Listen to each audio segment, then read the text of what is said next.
Kakang Wonosalam. Kula wonten dawuh. Kula kepengin mundhut priksa sambung kewajiban anggen kula dhateng panjenengan. Kados pundi kawula? Keparang matur tumbuh dhateng sedaya pangandikanipun Kanjeng supados kula mlapataken tindakipun kakang utawas.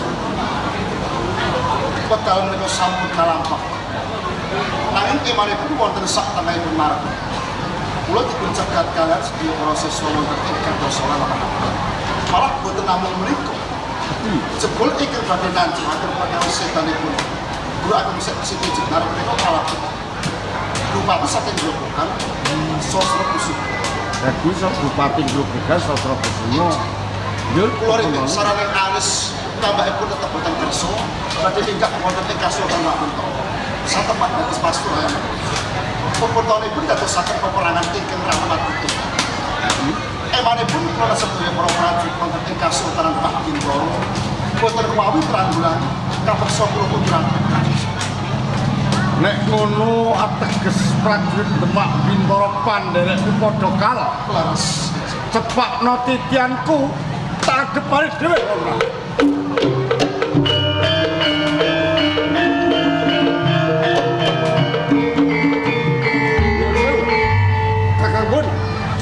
Niki sampun kalampah dados para. Lho sinareng kula badhe dumangkat panggih piyambak lan lontong. Ndika mawon karep kula. Pripun menegasaken? Dekasan tak lenggah ingkang longgar. kula perusahaan.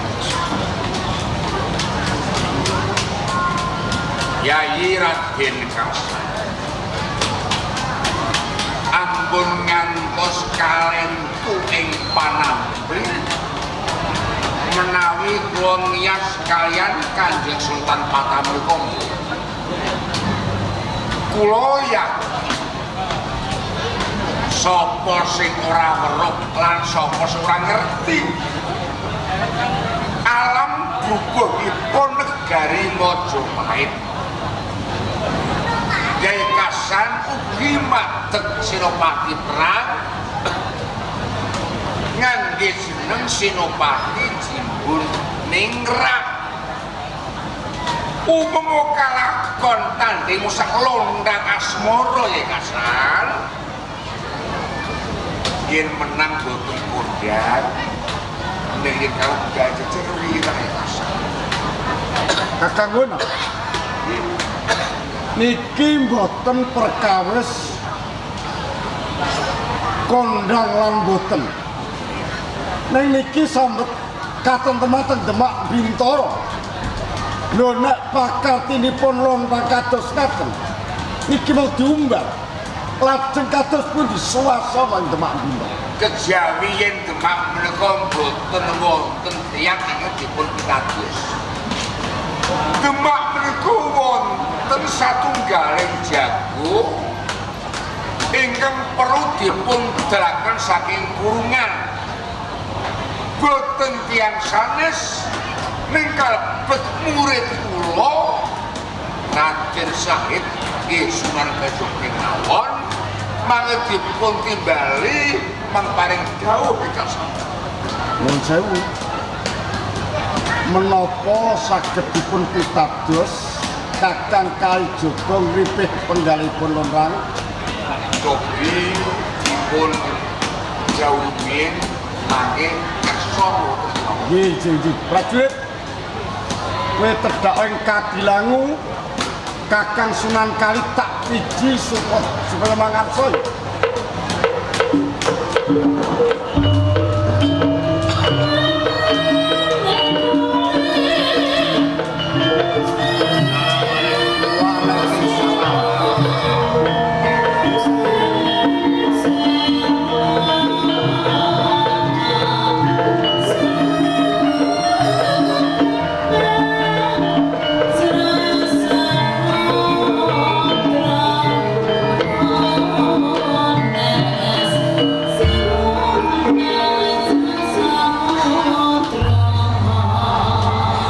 Wilujeng sareng panjenengan wonten ing Demak Bintoro.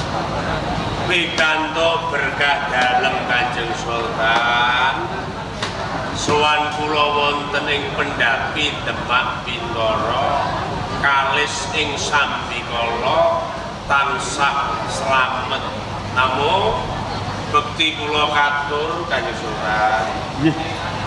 Kula tampi dawah sesami-sami. Kakang Kalijuk. Inggih.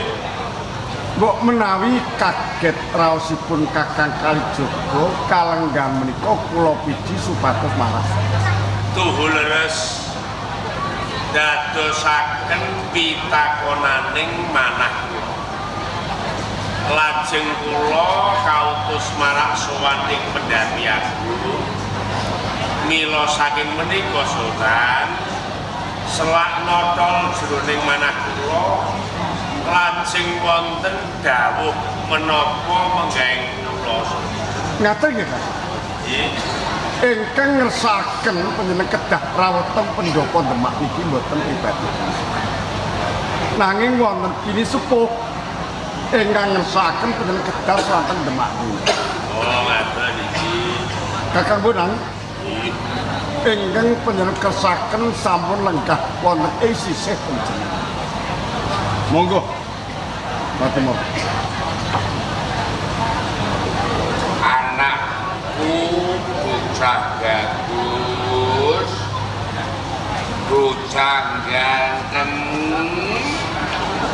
bocah lunet, Raden Sahid, anak uripku sing banget tak tresnani.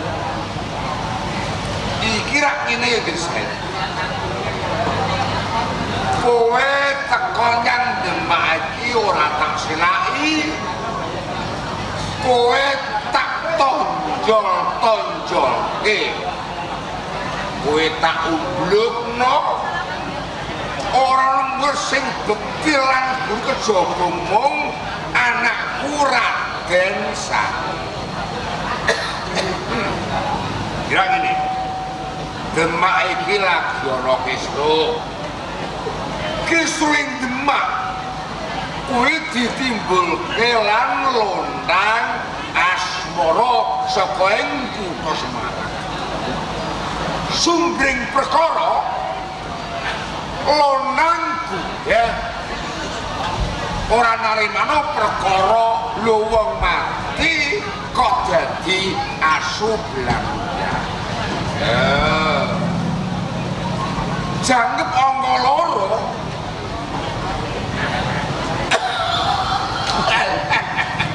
Londang Semarang takon nyang di satune makome Syekh Siti Jenar.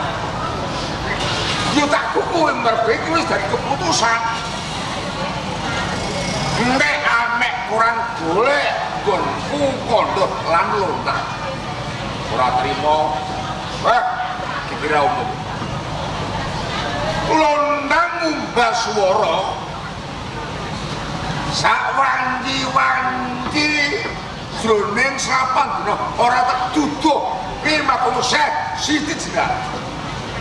Sak mangsa-mangsa dakwah kok liwat kutha Semarang aku diantam. Serako mesti pelatok. Reneng kowe muridku yo ngger, aku njaluk tulung. San, aku njaluk tulung pertuwana Londang aja nganti kedlarung-dlarung bakal. Ngoten. Perkarane kula ditimbali kedah sowan ing Demak Bintara. Ya. Ujupe kula dijaluki tulung. Ya ngoten nah. Wa ta'awanu 'alal birri wa taqwa wa la ta'awanu 'alal ismi wal udwan.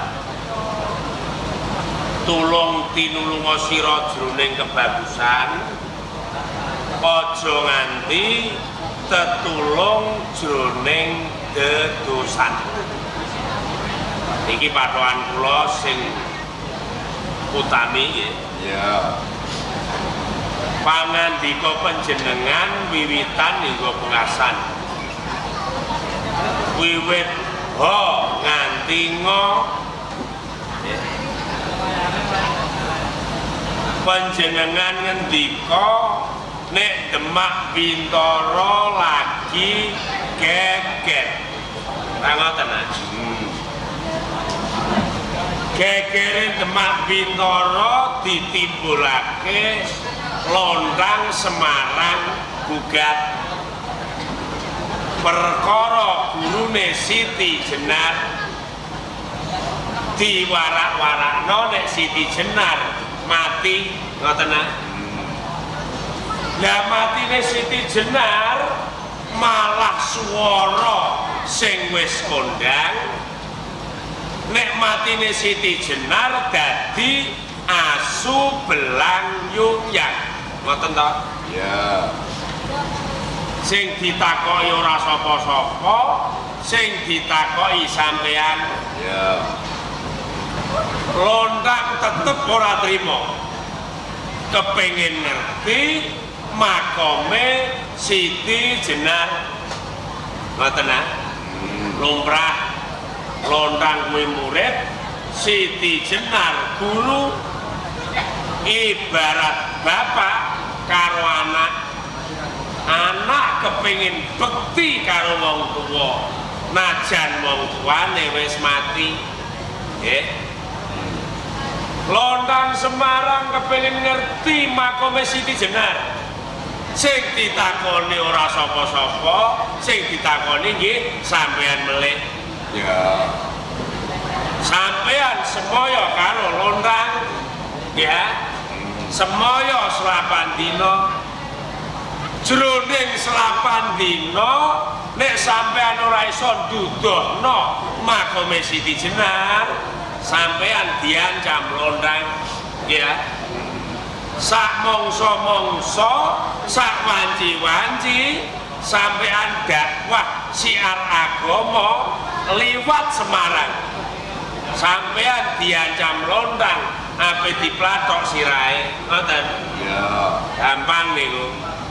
Nek sampean njaluk tulung kula wangsuli, wangsulane gampang. Iki gampang. Ya. Ya. Nek sampean sirahe ape diplatok Londang, ya. Tak syukurno. Karuan ora duwe sirah, sesuk ora sah lauk. Ya ngoten ah. Mboten usah angel-angel kula niku. Sedikit bicara yang sengak didengar. Lu ngono kok tak umbluk lo lele. Nuwun sewu. Inna huda hudallah. Satuhune pituduh kuwi pituduhe Gusti Allah. Kula ora kepengin dipamerno. Kula ora kepengin diumblukno. Gitu. Kula mengko nek dijunjung terus dibrukno repot. Ora pengin kula sampean pamerno. Wong pancen kula iki ngeten iki pun kok. Iki aku kepeksa mikir nek. Ya menungso urip ora mikir sampean. Lu nak mikir kapan pikiran. Rono pare yo rene, kono yo rene. Ya ora iso aku niku mudeng. Mergo sampean gitu. Kepengin mau mikir, pikirannya dicecek. Cacak koyo cacak lah. Lho enggak. Sampean mikir wong wedok terus barae. Ini ngeroni. Nak ngono kowe tanpa beda. Mbok yo eling to lehe. Purwodasina sapa sahid. Kowe biyen ditunggung bapak. Uripmu darang-darang. Urip ora karo parake.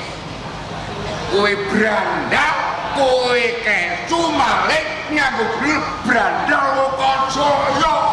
Besone kowe. Untung ketemaku.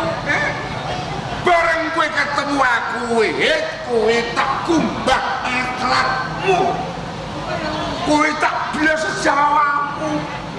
Ya Allah ya Rabbul Allah ya bihamdi sanalika mari pakatimu kowe tak ulang ngaji sembahyang tak dadi wae lho bakal dadi wae karo wong tuwa karo aku nak ngono le aku keton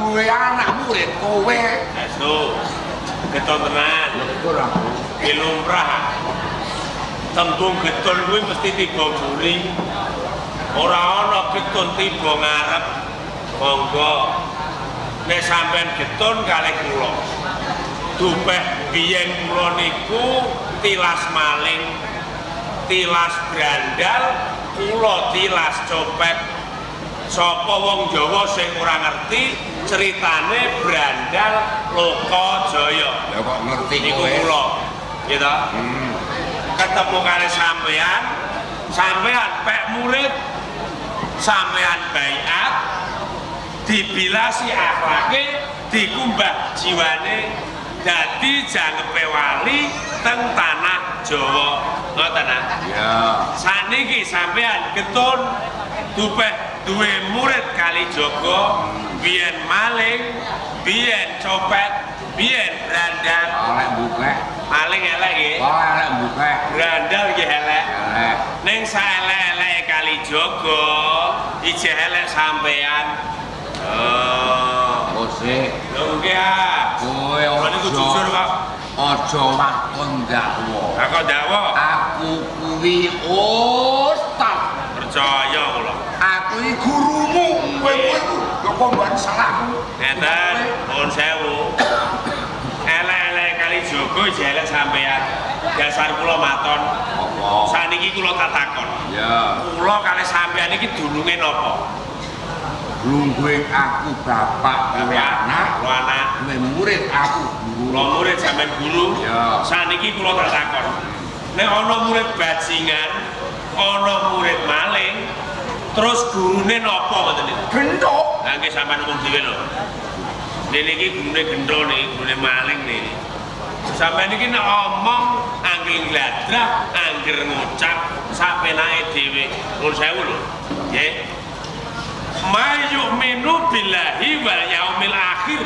falyakul khairat au liyasmut apa sih karepe lah gampang aku wong ngerti ora tak dohno iya nek ngoten sampean ora roh salah apalah ora roh nek sira kuwi ngrumangsani wong iman percaya marang Gusti Allah percaya marang dina kiamat nek omong sing apik nek ora iso omong apik alu wong meneng ya padha karo omong sing bener nek ora iso omong bener alu wong meneng nuwun sewu nggih kula tak takon mang jawab sing jujur ya kira-kira Siti Jenar niku mati dadi asu belang yang tenan apa mboten jawab lho sampean iki wong tuwa sampean wali sonan kiai ta Siti Jenar mati dadi asu apa mboten ya ora dadi asu le cetha sampean ngapusi sampean ngapusi alias borok kabeh niku saka ucape lho dadi ora lakon sewu nggih samu barang kedadean sumbere saka wicara saka omongan ora langka nek ana wong tuwa diwaneni anake mergo omongane wong tuwa ora bener nggih ana kiai diwaneni santrine omongane santri kleru omongane kiyaine ora bener ana petinggi diwaneni rakyate iki mergo omongane petinggi kleru nganggo sak kepenake dhewe ana guru diwaneni murid iki mergo omongane guru kleru lho cetha nek Siti Jenar kuwi mati ora dadi asu lho kok diwara-warano dadi asu ngeten iki nambahi perkara sumbere perkara sing marahi ora tentrem monggo nuwun sewu lho wong urip ing alam donya niku sing digoleki napa sing digoleki niku jane sepele ya atine seneng awake sehat ya sentosa kuat nyambut gawe akeh kancane insyaallah ya akeh rezekine rukun agawe santosa cerah agawe bubrak lho sampean kok ora kepengin rukun ora kepengin duwe kanca akeh guyu sampean iki kowe iki mengko kuwirangan lho nek kowe ngucap perkara kanca perkara dulur elehe sahid wong duwe dul kuwi tetep nganggo korban pripun lho yo jagong sak jagong ukokno wedang ketokno rokok Jawa Tengah Kulon Wetan utamane santri patayat pamirsa mangreksa durung kabeh ora percaya durung kabeh kula ora percaya lho nggih sing penting buktine aja mung ngomong-ngomong tok ning sing penting bukti nyata nuwun sewu nggih nek dulur sampean karo dulure Kalijaga tetep akeh dulure Kalijaga ngendi aku percaya ora percaya kowe metu ora tau kula iso omong ning iso mbuktekno lho sak tanah Jawa insyaallah dulure Kalijaga nek sampean ora percaya kula tak nglumpukno model sak Jawa pokoke lah apa model mengke tanduke model mangungokno nggih niki nggih bukti contone ngeten ana model mangreksa ning mau lho niki nek tanduk kurang luwih ngeten Assalamualaikum warahmatullahi wabarakatuh dumateng para rawuh sami monggo dipun sekseni ing dinten menika kula dipun resaya Bapak Suto supados ngujubaken hajatipun dene Bapak Suto kadah kajian hormat dhateng wiwitan saha kasat Bapak Adam Ibu Kawa Bapak Koso Ibu Pertiwi hormat dhateng kaki danyang nini danyang jalan lan estri hormat dumateng para wali para nabi para aulia para syuhada hormat malih dumateng Kanjeng Sunan Kalijaga ingkang jaga lan rumeksa Bandar Griya Rajakaya ingon-ingon rina satengine ora ana mudeng tanduk kok hormat dumateng Kanjeng Sunan Bonang ora ana ora gelem pengumuman sampeyan kandha muti mangreksa kandha pripun wiwit dina iki sak teruse kok mudin tanduk sing disebut kok Surake Joko tak pecat mudine ngene lho ngeten iki omonge sampeyan dhewe lho mudin kuwi andane peti iki kok ape dipecat sampeyan pangkate apa sampeyan ora urusan ah ngoten niku sampeyan dipek menangi iki ngoten lho nek ora iso omong bener kok meneng mawon sampeyan kok sampeyan dituwakno teng Demak termelih nggih perkara niki ibarat wis dadi bubur nggih sego wis dadi bubur cara geni wis kadung barang-barang nek kula kon ketemu lontang nuwun sewu kalau mundur lah kula niku sing waras ya apa kowe tak pojokno ketok kowe ngeyek lho nggih wiwit dina iki sahid Demak tanpa Kalijaga tetep mlaku rangkap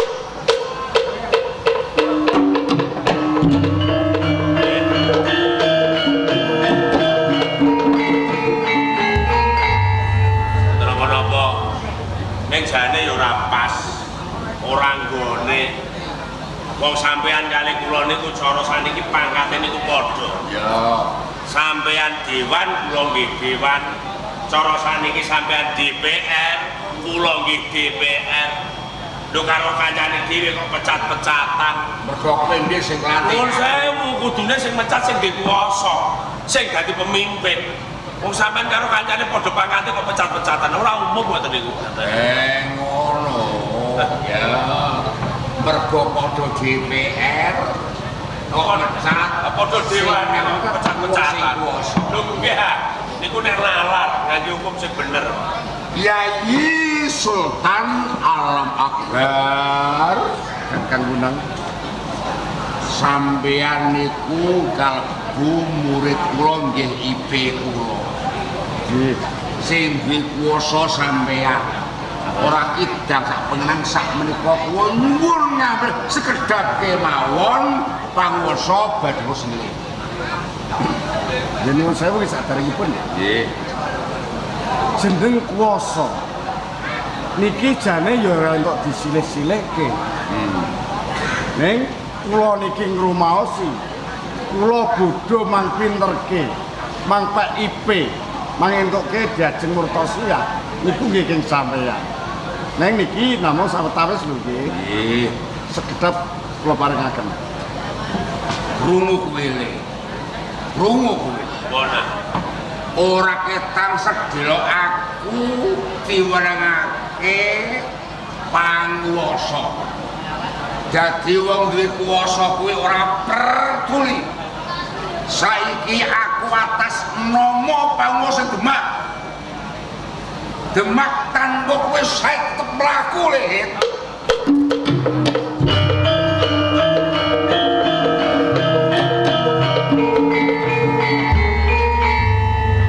Matur nuwun Sultan.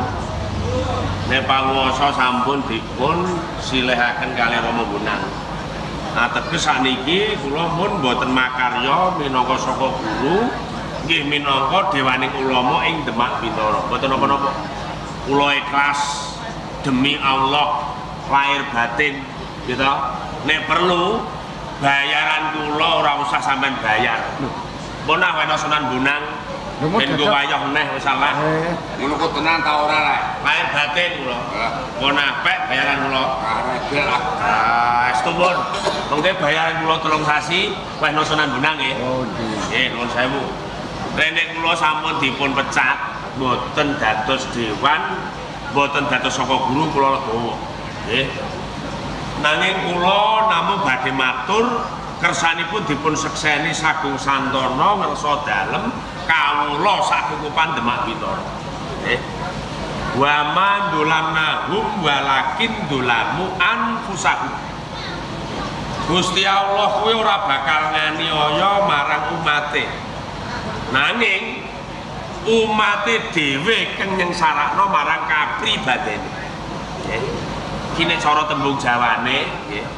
Aja sok nandur kaluputan. Kang siniram banyu lali. Teman bakal ngunduh poing karepotan. Assalamualaikum. Waalaikumsalam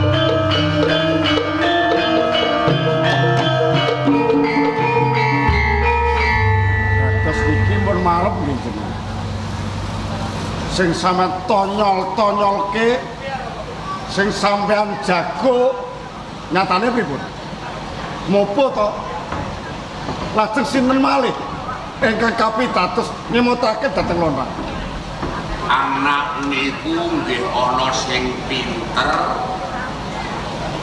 ana sing ngeyel niku anak. Ampun ngantos alit ing penggalih.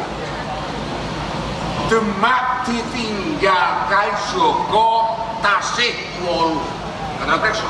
nggih Wali menika yen wonten wali ing dados panglimanipun perang. Anakipun Osman Hadi jenenge Joko Gentong Ijabah Sugih.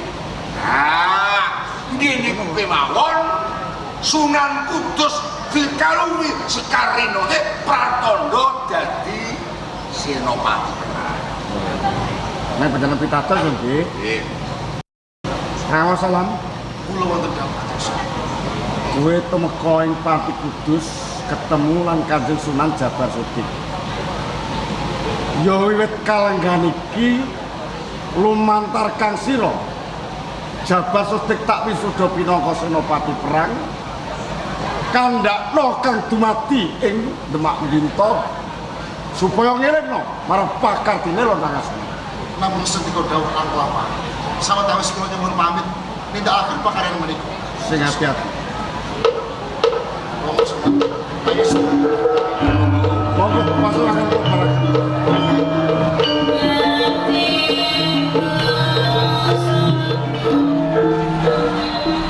Saben dina aku mung tansah ngrantes. Lan tekes perang batin. Bebasan aku kepujuran kasengsaraan. Ning ora ono sepiso mentas gimana.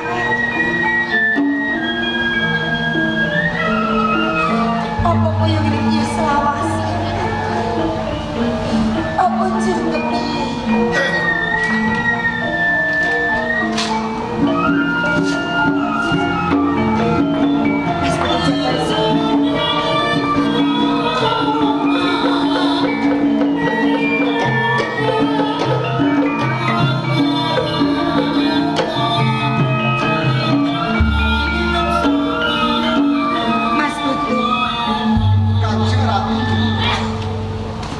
Prataping penggalihku Mas Putu Jabar Suki. Kula menika kok gumun kalih panjenengan. Ya kene gumun. Menawi boten klentu ing pandulu kula, Kanjeng Ratu Ndhuwarawati menika tansah netesaken was. Ketingalipun gerah ing manah Sungkawa ing penggalih. Menapa to dandani? Mas Putu, jenis siramu iki ngerti apa etok-etok? Apa nambi perkara iki Mas Putu Jabar Suki? Saestu kula boten mangertos menapa to perkawis. Mas Putu Jabar Suki, saben-saben siramu caket marang panjenengan. Isine mu nembung tresna lan tresna. Ya kuwi lho Mas Putu. Sing gawe kekesing penggalih. Perkawis menika nggih pancen boten saged kula silakan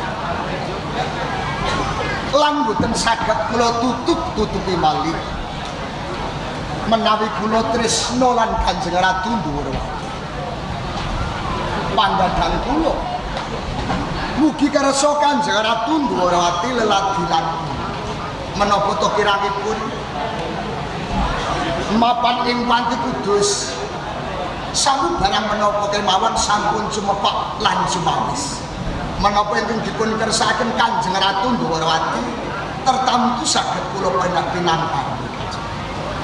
Mas Putu Jabar Suki, tresna krak ora mergo samu barang wis cemawis lan sumepak. Rak jalaran kudune ati lan ati padha tresnani Mas Putu Jabar Suki. Pancen menika leres nanging kula nggih gadhah kapitayan witing tresna menika jalaran saking kulino menawi Kanjeng Ratu Ndhuwarawati kulino cedhak lan kula kulino caket lan kula kulino leladi lan kula tertamtu saged nuwuhaken raos tresna Mas Putu Jabar Suki, ora tresna kok malah sangsaya caket. Kuwi ora saya tresna ning malah sangsaya blenger lho Mas Putu. sapa manis kaya Nekat lho ya.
Lho ngerti wanita kok kudu sumanding kudu jenaket wae. uang malam nyangka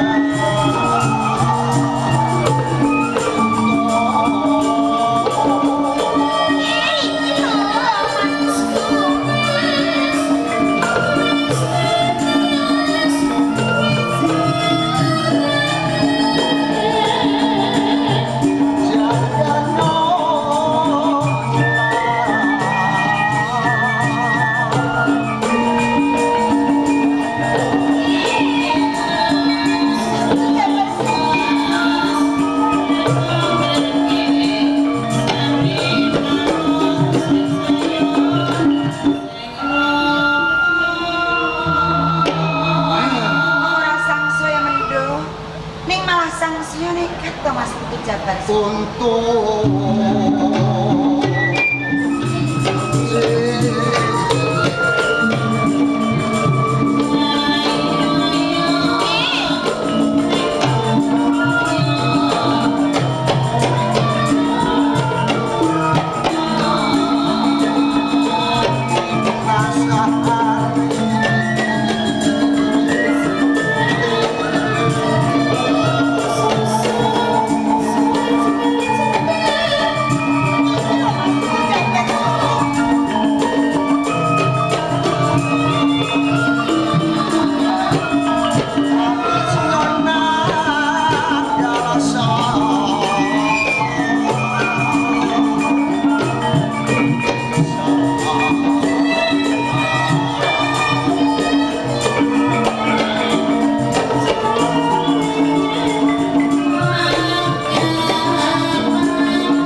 Mas Putu Jabar Suti.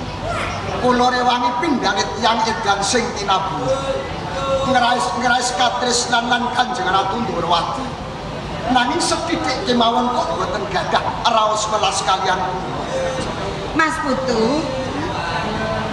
Kalamun to penjen kuwi lenggah jajar marang siramu. Rak yo ora patut to. Rak yo ora pantes. sinten sing mastani boten patut sinten pawongane sing mastani boten sae Panjenengan lho kok saged awet siramu ki sido taruna. Panjenengan ki wis karundo. Iswane wis aneng ae Mas Putu Jabar Suti. Kanjeng Ratu ingkang nami tresna menika boten mawas cendhek dhuwuring pangkat lan asor luhuring derajat ugi nom tuwaning umur menika ora ati pawitani monggo katutu jroning ati kula menawi gadah raos tresna lan Kanjeng Ratu kersa Ora, Kanjeng Ratu Mas Putu. setan menapa ingkang masuk dumateng jiwa lan raga sehingga ngantos kula gandrung kapirah wulan ajeng menawi tasih kirang samukawisipun ing Panti Kudus mangandika kemawon Kanjeng Ratu Mas Putu Jabar Suti. Apa lahir tan singkat ing siramu tresna marang panjenengan. lahir tumusing batin kula tresna Yen ora kelakon. waduh menawi boten kelampan kula sesandingan lan Kanjeng Ratu Ndorowati luwung kinukut jagat kula Yen kaya ngono gedhe tresna marang panjenengan Mas. sampun boten saged kula gambaraken malih Mula kanthi kuwi enek yen kuwelas marang siramu. Tresnamu tak tampa Mas. dipun tampi alhamdulillah rabbil alamin Sik ta. Aduh.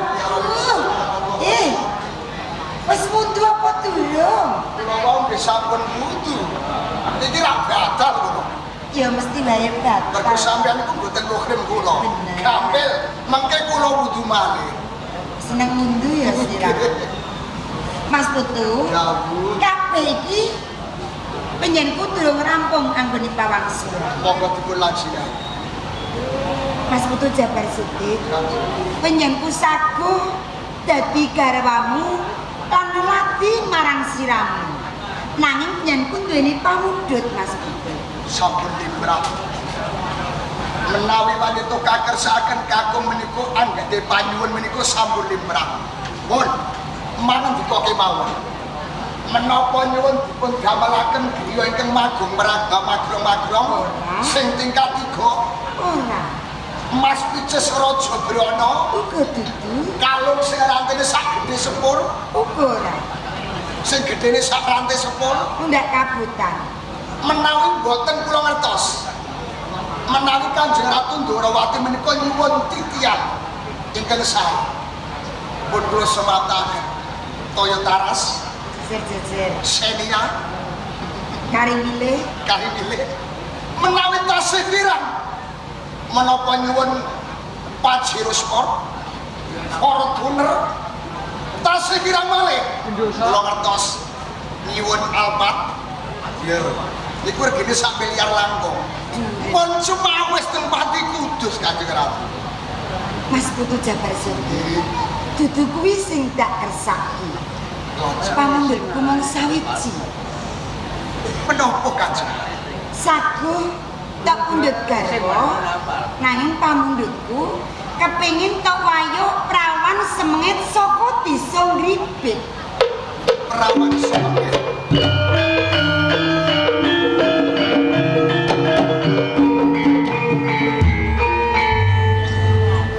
Ya gini ngendelong penggalih Mas Putu Jabar Sudi. Kula niku kok malah dipun setahun jemben sareng. Ya gini Mas Putu. Kepengin kula pundhut garwa ning gadahi punah. Iya. Dan nyuwun kemawon kok nyuwun diwayuh prawan semengit saking desa Ngribit. Niku napa mboten kliru? Ora. Monggo Kanjeng Ratu. Wonten tetembungan 1002 niku dadi siji nek wong wadon diwayuh. Lah kok panjenengan nyuwun diwayuh niku pripun? Mas Putu, wanita ngendi wae kok ora gelem diwayuh. Kuwi wanita sing bodho lho Mas Putu. Wanita sing goblok. Lah kok saged dipun wastani bodho, saged dipun wastani goblok? Apa tuh sebab pengen diwayuh? Sebab ngentengke gawean Mas Putu. Ngentengke gawe.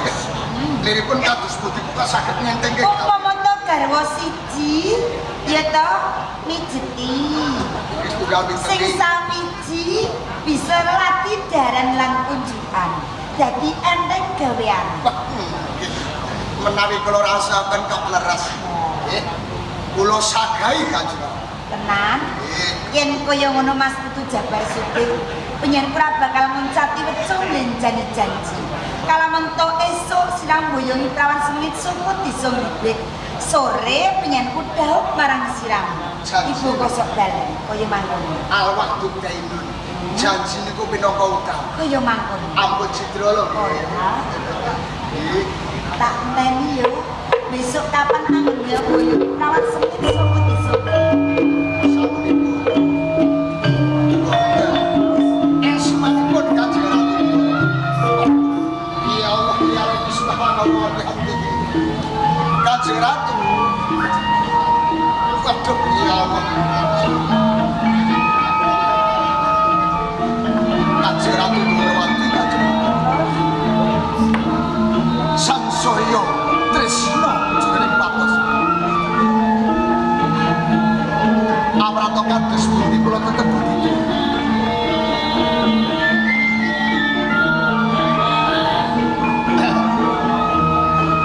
Monggo pamungguhe Kanjeng Ratu Nurwati kepengin diwayuh prawan semengit saka desa. Aku ora kurang percaya. Mergo ning desa Ngribit aku duwe murid sing jenenge Ki Gede Ngribit. Ya. Santri Fatayat. Aku njaluk kowe supaya teko ing Ngribit. Ngribit supaya teko ing Pati Kudus ya.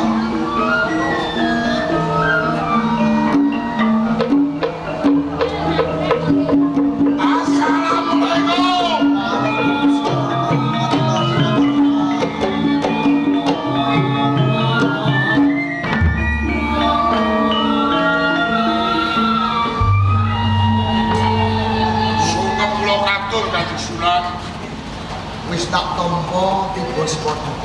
Ampun tiba, Ya Pak tiba. oke gak punya. Sing tak arepne keselamatan go. Tumuju marang awak. Doa. Kaget kowe tak tekake ana ing Pati Kudus, Dik. Pindha tinubruk simo barong kang galak. Patapan. Dodo kula wah cepluk. Kaget tenan. Kowe kukup. Niki lak boten dinten pisuwana.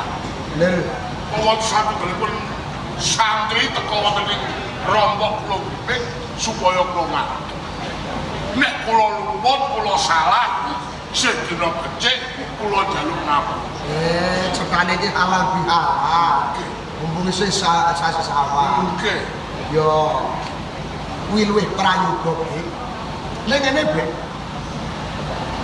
Sadurunge tak jarwani apa wigatine nganti kowe tak tekake.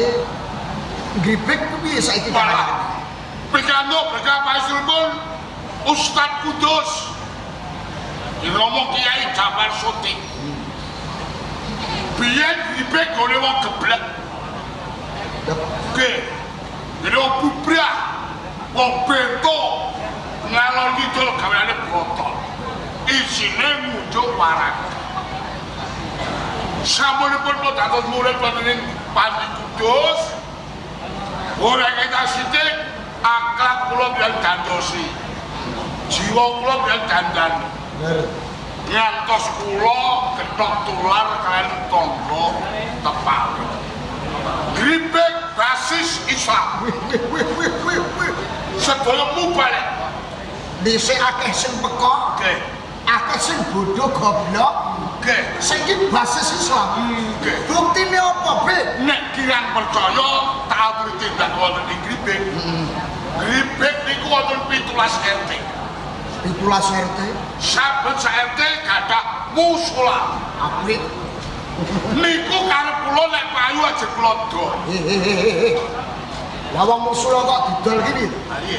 Musala ki kanggo salat sembahyang. Ora den rampung nggih kula matur. Didol Pak kayune mengke damel masjid sing gedhe. Kersanipun majemuk jamaah dados setu. Wah, ya apik tenan kuwi. Lho karep kula niku gawe masjid boten kula tarike kok. Lah ora ditarik ki. Kula angkat sak desa Gripek. Dadi wong beli gamal jariah Nggih. kawulane gripek. Nggih. Ayo apik. Wong gawe omahe Gusti Allah kok ditarike sumbangan saru. Saru. Nggih. Saya gawe kotak ning tengah perapatan saben motor lewat jemplung saru. Saru. Lho pisan kok ikhlas. Ning kala maksane grundel. Tarik pindho grundel. Alah, buan ra karuan kono tarian bangunan masjid. Pinter. Lho kula ya Bingkap pamitirmu, Bek. Dadi kena diarani masjid swadaya.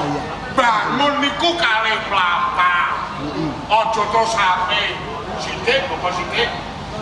Dadi Dadi tumata tenan. nggih. Pindhane wong pelaku suwe-suwe tunggu. Ngene ya muridé Jabar Sudik Lah tenan. kula kan bumun kok. Lah bubur. Lho kok pinter ngene iki maune anake sapa? Biyen ra ya isih bodho to, Bek. Mula niku jog kula dibaiat wonten ing Panti Kudus.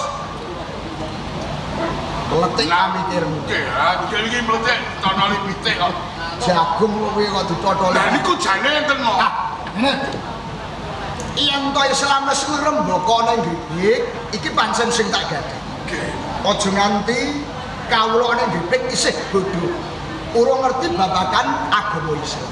Lah, wal saka perkara ngaji lan siar agama Islam. Iki ana wigati. Wiganipun. Kowe iki ra ngerti dhewe. Ing Panti Kudus. Panjenengane Kanjeng Ratu Ndawrawati sabruku negara Majapahit tak boyong ing Panti Kudus. Saking Majapahit yo. Bener. Lajeng pripun? Raos. Kanjeng Ratu Ndawrawati tak papan kene Panti Kudus.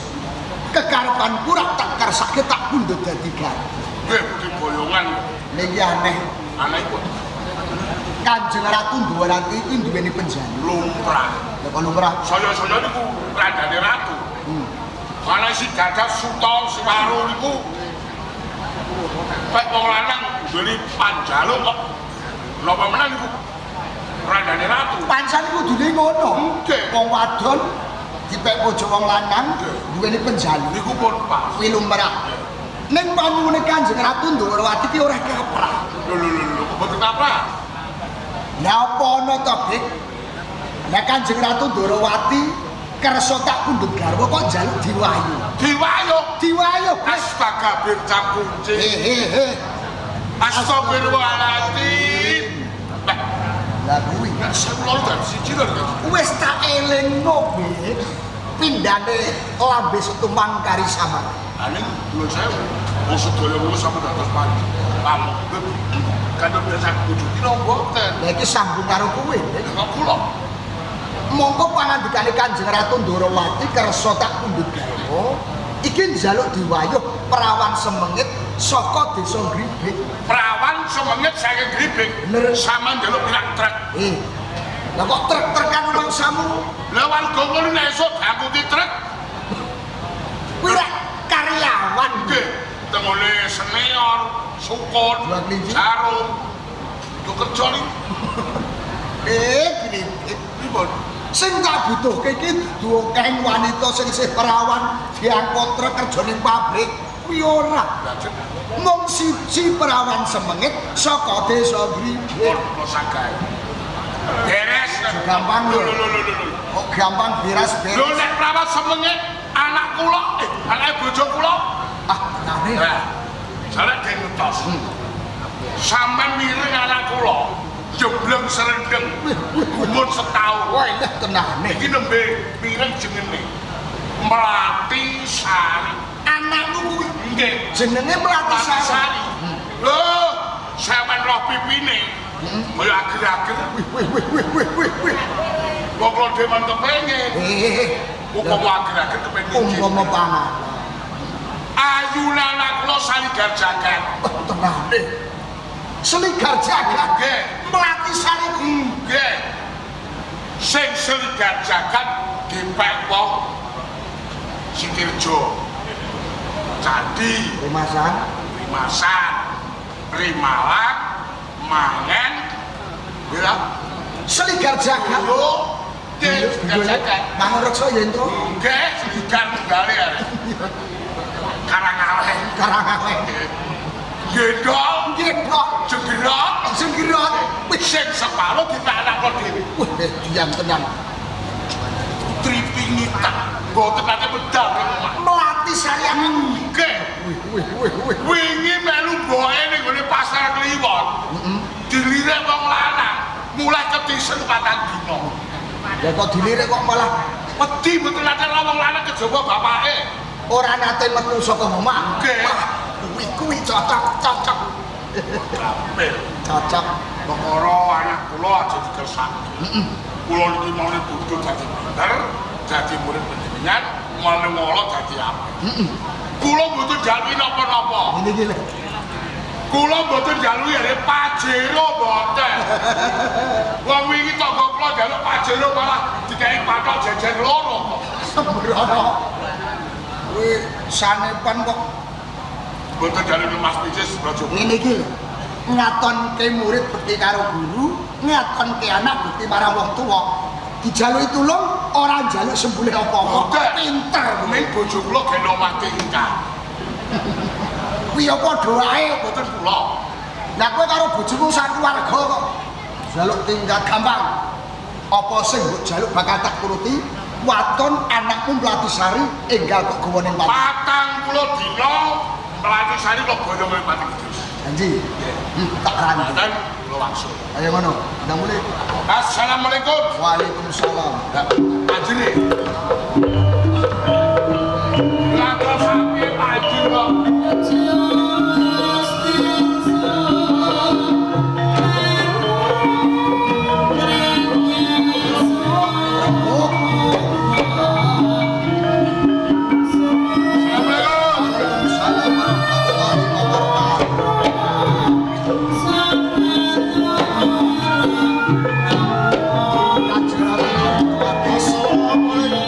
Waalaikumsalam warahmatullahi wabarakatuh. Waalaikumsalam warahmatullahi wabarakatuh.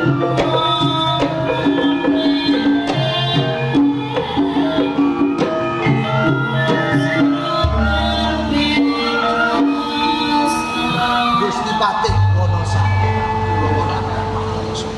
karoyo-royo tedhak ing Panti Kudus langka lamun menawi boten wonten kawigatos Tugunipun wonten sisip sedaya pangatika menika.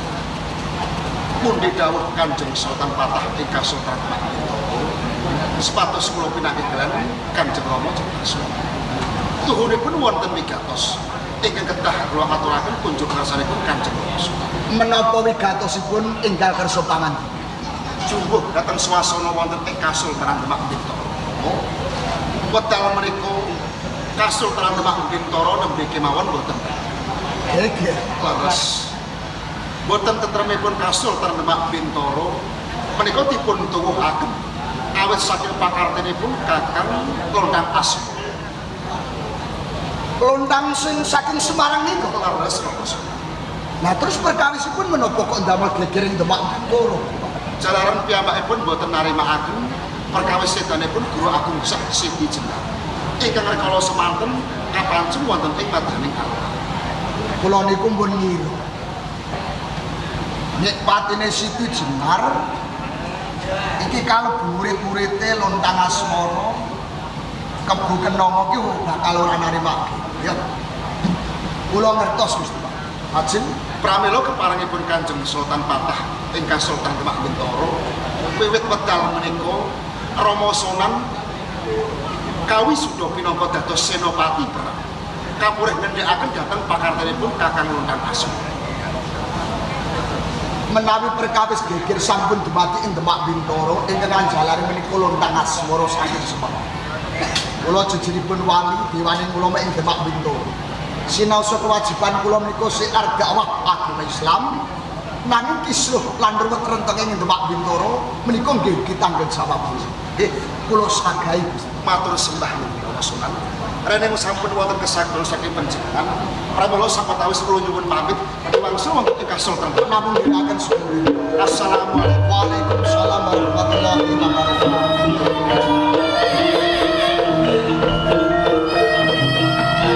Bapak anggalayone jujul ayu siji perkara durung rampung dadak kesundha perkara siji maneh. Kanjeng Ratu Dwarawati kula pinangkali panyuwun panjenengan. Lontang lakon ketemu aku